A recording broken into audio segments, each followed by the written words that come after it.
the House, and Labor will support it too.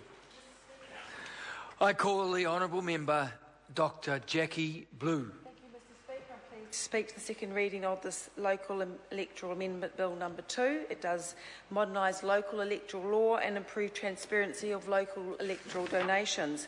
We admit there has been growing concern over transparency and accountability of candidate donations, particularly anonymous donations, and Mr Speaker, this bill addresses those concerns. It improves provisions of the conduct of local elections, increases transparency and accountability in relation to donations, and strengthens the integrity of the local electoral system. And of course, this legislation is planned to be passed by May this year in time for local authority elections by October this year. The Select Committee made some pragmatic changes, and they include the candidate profile statements. We'll have to state whether the candidate's principal place of residence is within the local government area in question. And we know from the last local body elections there were some individuals who stood for multiple positions, and I think it's fair enough that the voters know where that individual resides. Mr Speaker, this is a good bill, and I commend it to the House. I call the honourable member Carol Beaumont, and to inform the House that this is a split call. Is that correct? Thank you very much, Mr Speaker. I rise to speak, as my colleagues have, in favour of the Local Electoral Amendment Bill number 2. This bill actually amends the Local Electorate Act 2001 and includes, as others have perhaps mentioned, limiting the size of anonymous donations, expanding the existing definition of anonymous, to include situations where the candidate could not reasonably know the identity of the donor, unlike situations we've talked about tonight with Mr John Banks, where quite clearly he knew the identity of the donor, requiring third parties receiving donations on behalf of candidates to disclose identity, and various other disclosure and reporting obligations. They are all positive things. And as the Speaker from New Zealand First said, probably this should be called something like the John Banks Memorial Bill, and it's probably one of the few things I can think of that we've got to thank John Banks for, because after all, he has not done too many other positive things.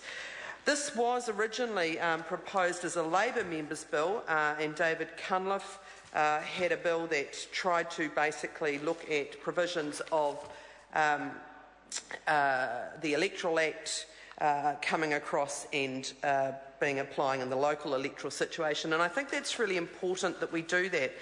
Democracy requires us to have a process that gives voters confidence, and that confidence has been absolutely undermined by the behaviour of people like John Banks and indeed the Prime Minister in the way he has handled this mess, because what it makes people think is that politicians lie, that they are deceitful, that they hide things when obviously they know them.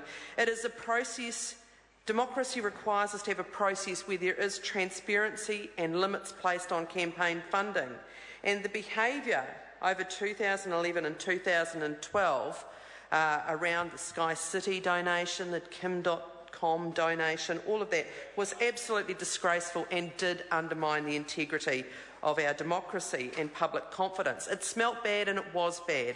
And there were a lot of double standards at play in that period of time, and the Prime Minister, in his lack of requirement for accountability, his failure to address this with John Banks, his methods of trying to hide what was really going on, all of that was part of the bad smell around this.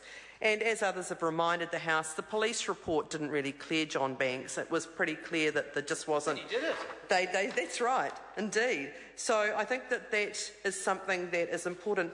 I just wanted to note that in reading the Select Committee report, I think that obviously the Justice and Electoral Committee did the best they could with the time available, but there are many other areas that do need addressing, as others have said, and I think that obviously this is needing to be done in the time frame available because of the local government elections this year.